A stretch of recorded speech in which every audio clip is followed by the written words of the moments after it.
السلام علیکم دوستو، آپ دیکھ رہے ہیں پاک ترک ولاگز اور میں ہوں آپ کا ہوسٹ ملک اویس۔ تو دوستو، کیا آپ جانتے ہیں تاریخ میں 10 سال تک فریضہ حج ادا نہیں کیا جا سکا اور 22 سال تک حجر اسود مکہ مکرمہ سے دور رہا، جس کی وجہ سے 10 سال تک فریضہ حج ادا نہیں کیا جا سکا۔ آج ہم اس لائن کے بارے میں آپ کو بتائیں گے۔ اس کا نام ابو طاہر سلیمان کرامتی تھا۔ اس کا باپ ابو سعید جنابی 301 ہجری میں اپنے ایک خادم کے ہاتھوں قتل ہو گیا تھا۔ ابو طاہر کرامتی بھائیوں میں چھوٹا تھا۔ اس نے اپنے بڑے بھائی سعید پر ایسے ظلم و ستم کیے کہ اسے ذہنی اور جسمانی لحاظ سے مفلوج کر دیا اور خود باپ کا جانشین بن گیا۔ اس خاندان کی اپنی ایک سلطنت تھی جس میں طائف، پیرین اور حجر جیسے اہم مقامات شامل تھے۔ ابو طاہر لعین نے نبوت کا اعلان کر دیا۔ اس شخص کے متعلق بھی مورخ لکھتے ہیں کہ اسلام اور اہل سنت کے لیے تاتاریوں اور عبید اللہ سے بھی زیادہ خطرناک قاتل ثابت ہوا۔ 10 سال تک ابو طاہر اپنی نبوت کی تبلیغ کرتا رہا اور فوج کو بھی تیار کرتا رہا۔ اس کا ارادہ بصرہ کو فتح کرنے کا تھا۔ ہر ایک رات اس نے 1700 آدمی اپنے ساتھ لیے اور بصرہ پر حملہ کر دیا۔ وہ اپنے ساتھ بڑی بڑی لمبی سیڑھیاں لے کر گیا تھا۔ یہ سیڑھیاں شہر پناہ کے ساتھ لگا کر حملہ آور اوپر گئے اور شہر میں داخل ہو گئے۔ حملہ غیر متوقع اور اچانک تھا۔ ابو طاہر لعین کے آدمیوں نے شہر کی سوئی ہوئی مختصر سی فوج کو قتل کرنا شروع کر دیا۔ لوگ باہر کو بھاگنے لگے۔ ابو طاہر کے حکم سے شہر کے دروازے کھول دیے گئے اور لوگ کھلے دروازوں کی طرف بھاگے۔ ہر دروازے کے ساتھ کرامتی کھڑے تھے۔ انہوں نے لوگوں کا قتل عام شروع کر دیا۔ عورتوں اور بچوں کو پکڑ کر الگ ساتھ لے گئے۔ تمام گھروں اور سرکاری خزانوں میں لوٹ مار کی اور اس طرح بصرہ شہر کو تباہ و برباد کر کے اس کی گلیوں میں خون کے دریا بہا کر کرامتی اپنے مرکزی شہر حجر کو چلے گئے۔ اسی سال ابو طاہر نے حاجیوں کے قافلوں کو لوٹنے کا سلسلہ شروع کر دیا۔ کرامتی صرف لوٹ مار نہیں کرتے تھے بلکہ وہ قتل عام بھی کرتے تھے۔ انہوں نے حج سے واپس آنے والے حاجیوں کو لوٹ کر قتل کیا۔ اس طرح ہزارہ حاجی شہید ہو گئے۔ خلیفہ وقت نے کرامتیوں کی سرکوبی کے لیے لشکر بھیجے۔ کرامتی اتنے طاقتور ہو چکے تھے کہ انہوں نے ہر جگہ خلیفہ کے لشکر کو شکست دی اور شہروں میں داخل ہو کر شہریوں کا قتل عام کیا۔ خلیفہ اپنے لشکر کو کمک بھیجتا رہا، لیکن ابو طاہر کا لشکر اتنا تیز اور ہوشیار تھا کہ وہ خلیفہ کے لشکر کے ساتھ نہیں آتا تھا۔ کرامتیوں میں سرفروشی اور جانساری اس وجہ سے تھی کہ ابو طاہر تمام مال غنیمت ان کے حوالے کر دیتا تھا اور شہروں سے جتنی جوان عورتیں پکڑی جاتی تھیں وہ بھی ان کو ہی دے دیتا تھا۔ لشکر کو شراب تک پینے کی کھلی اجازت تھی۔ حادثہ یہ کہ کرامتی اپنے آپ کو اہل اسلام کہتے تھے اور ابو طاہر لعین نبی بنا ہوا تھا۔ مسلمانوں یعنی اہل سنت کی کمزوری یہ تھی کہ خلافت خلفائے راشدین جیسی مخلص اور دیندار نہیں تھی۔ خلافت اقتدار کی کرسی یا شہنشاہیت کا تخت بن گئی تھی۔ خلافت کے لشکر میں خلفائے راشدین کے دور والا جذبہ اور اللہ کی راہ میں شوق شہادت نہیں رہا تھا۔ ایک وہ وقت تھا کہ مجاہدین کے 40,000 کے لشکر نے آتش پرستوں کے 1,20,000 کے طاقتور لشکر کو ہر میدان میں شکست دے کر سلطنت فارس کو ختم کر دیا تھا، مگر اب خلیفہ کے 10,000 فوجی 1,000 کرامتیوں پر غالب آنے سے معذور تھے۔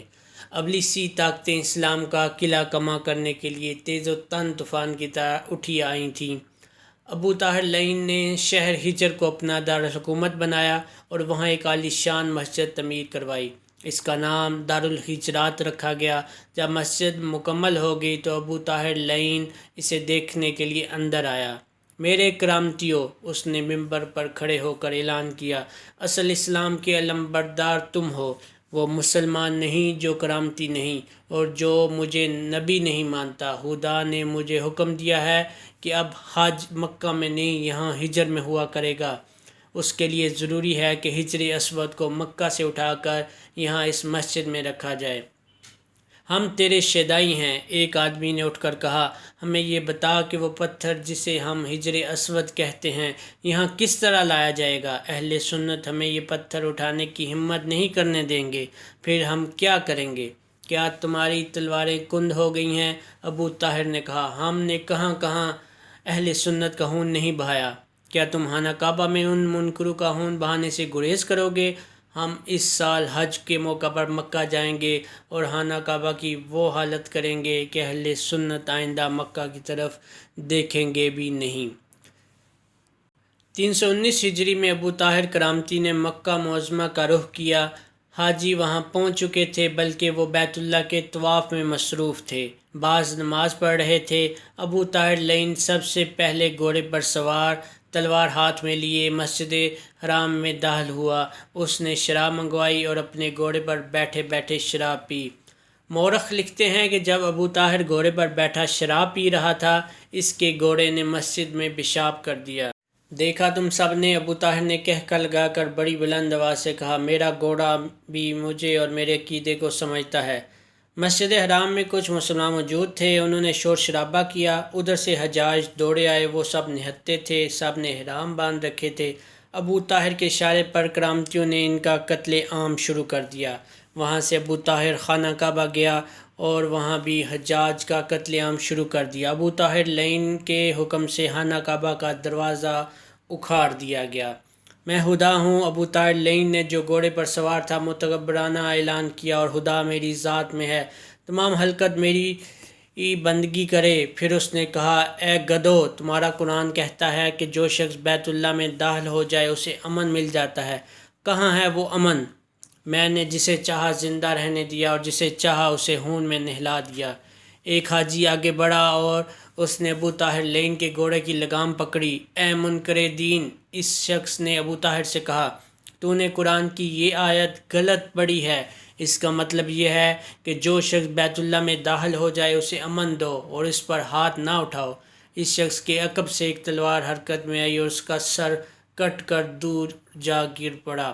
ابو محلب امیر مکہ تھا، اس کے پاس اتنی فوج نہیں تھی کہ وہ کرامتیوں کا مقابلہ کرتا۔ وہ اپنے چند ایک آدمیوں کو لے کر ابو طاہر کے پاس گیا۔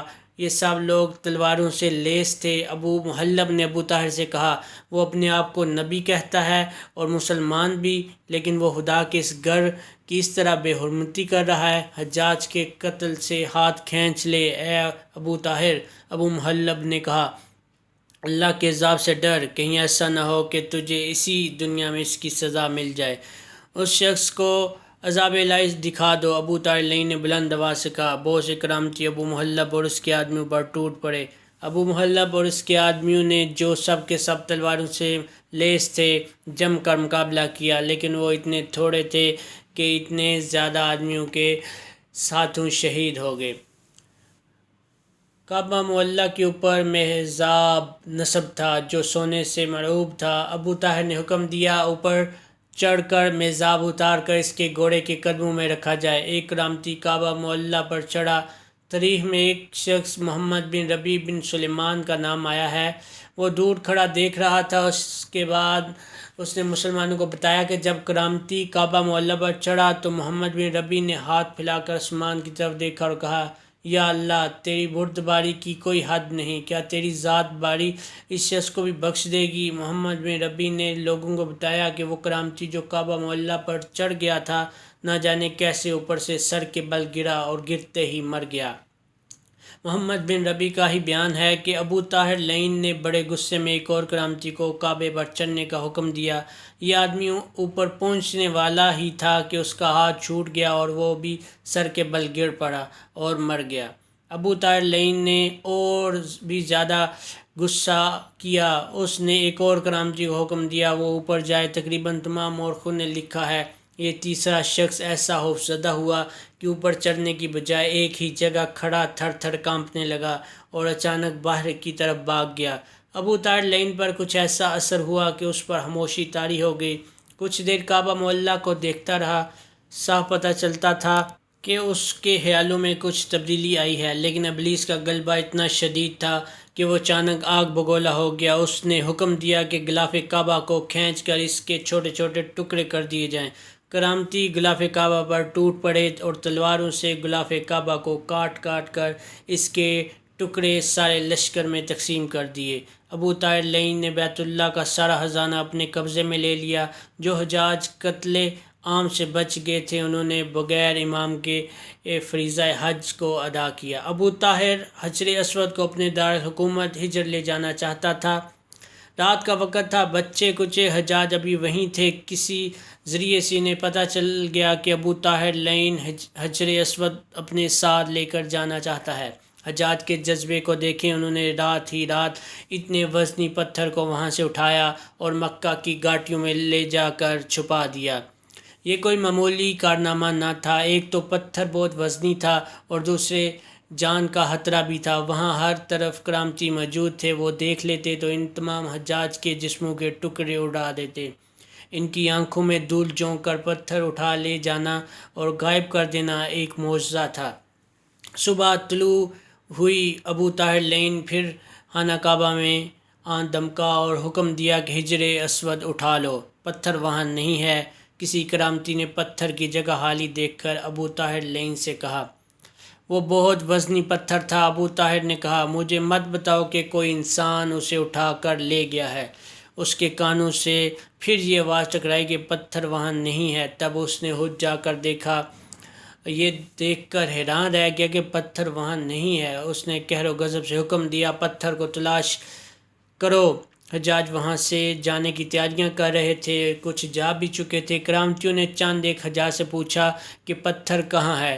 جس کسی نے لا علمی کا اظہار کیا اسے قتل کر دیا گیا۔ تلاش کرتے کرتے پتھر مل گیا۔ ابو طاہر لعین نے اسی وقت پتھر ایک اونٹ پر لدوایا اور ہجر کی طرف روانگی کا حکم دیا۔ یہ واقعہ 317 ہجری کا ہے۔ ابو طاہر لعین نے چشمہ زمزم کی جگہ کو بھی مسمار کروا دیا۔ بعض مورخ لکھتے ہیں وہ 6 دن مکہ معظمہ میں رہا، بعض نے 11 دن لکھے ہیں۔ یہ وہ دور تھا جب مصر میں عبید اللہ کا طوطی بول رہا تھا، وہ مہدی موعود بنا ہوا تھا، وہ اس کے عروج کا زمانہ تھا۔ عجیب بات ہے کہ ابو طاہر لعین بھی اسی کے اس دعوے کو تسلیم کرتا تھا کہ وہ مہدی آخرالزماں ہے۔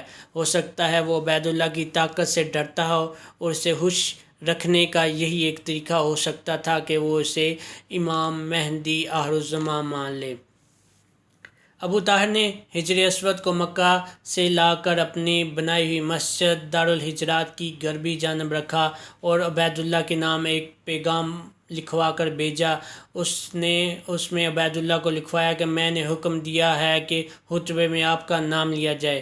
میں نے اپنے سلطنت میں آپ کے نام کا خطبہ جاری کر دیا ہے۔ اس نے اس پیغام میں عبید اللہ کی عقیدت کا اظہار بڑے جذباتی انداز میں کیا اور پھر لکھا کہ اس نے مکہ میں کس طرح تباہی مچائی ہے اور خانہ کعبہ کے اندر اور مکہ کی گلیوں میں اہل سنت کے خون کی ندیاں بہا دی ہیں۔ اس نے اس پیغام میں اہل سنت کو اہل فساد اور اہل ذلت لکھا۔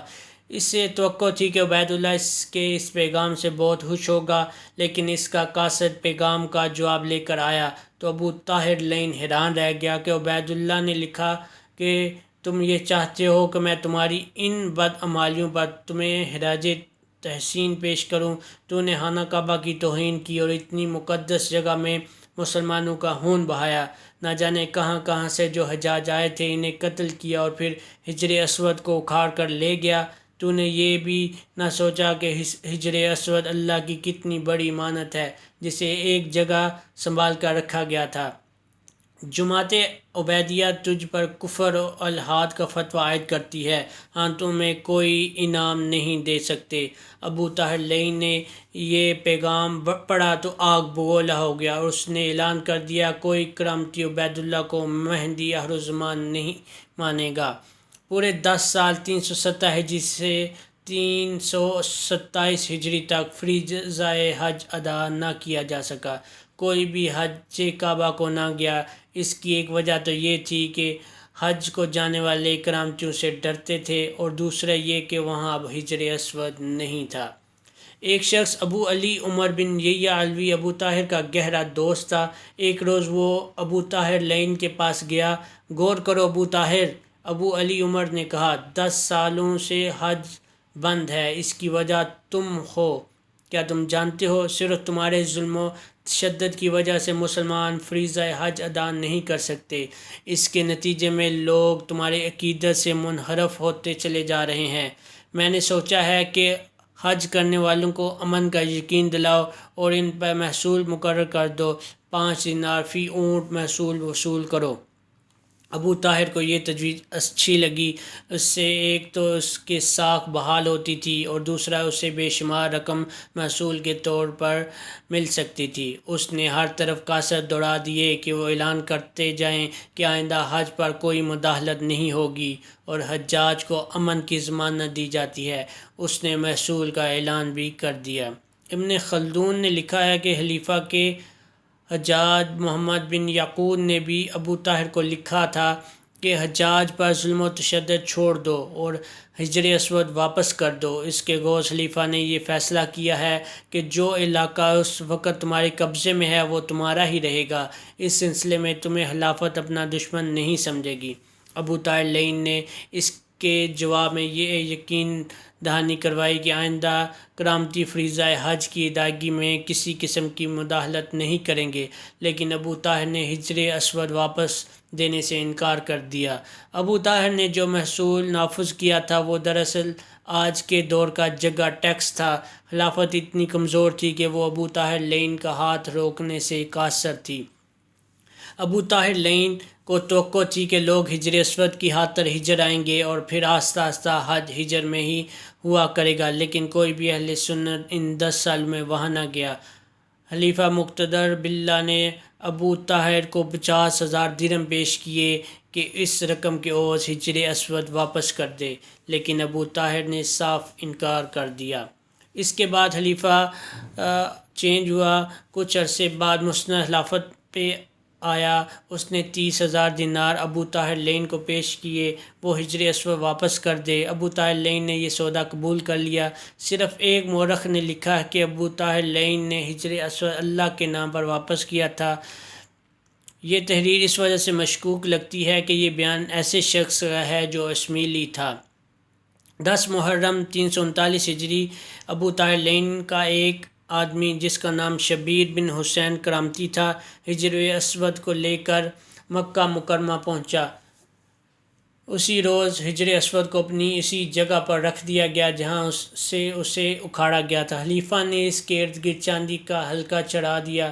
اس چاندی کا وزن 14 سیر تھا۔ حجر اسود 4 روز کم 22 سال ابو طاہر کرامتی کے قبضے میں رہا۔ اللہ کی کرامت ملاحظہ فرمائے، جب حجر اسود مکہ سے ہجر لے جایا گیا تھا تو اس کے وزن کے نیچے 40 اونٹ اس سفر کے دوران مر گئے تھے۔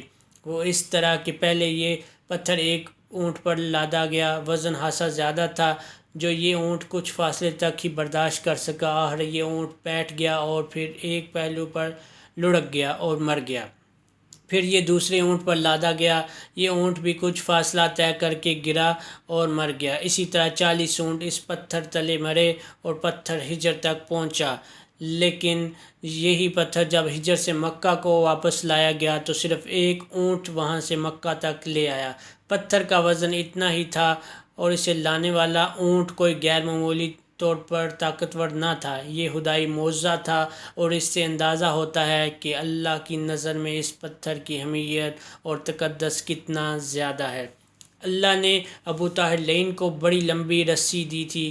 حجر اسود کی واپسی کے بعد یہ رسی ختم ہو گئی۔ حجر اسود مکہ معظمہ پہنچا اور ادھر ابو طاہر لعین چیچک کے مرض میں مبتلا ہو گیا۔ مورخ لکھتے ہیں کہ وہ اس مرض میں بہت دن زندہ رہا، لیکن اس کی حالت جو کوئی بھی دیکھتا وہ کانوں کو ہاتھ لگاتا اور وہاں سے بھاگ آتا۔ بعض عقل والے کرامتی اس کی یہ حالت دیکھ کر تائب ہو گئے اور اہل سنت کے عقیدے میں واپس آ گئے۔ ابو طاہر چیختا اور چلاتا تھا اور ایک روز اس کی چیخیں اور اس کا تڑپنا بند ہو گیا۔ وہ اپنے پیچھے اپنے گھر میں اپنے گلے سڑے جسم کی بدبو چھوڑ کر اس دنیا سے رخصت ہو گیا۔ تو دوستو، اگر آپ کو ہماری یہ ویڈیو پسند آئی ہے تو ہماری اس ویڈیو کو لائک کر دیں اور ہمارے چینل کو سبسکرائب کریں۔ مزید اس طرح کی ویڈیو دیکھنے کے لیے ہمارے چینل کا وزٹ کریں۔ آپ کا بہت بہت شکریہ۔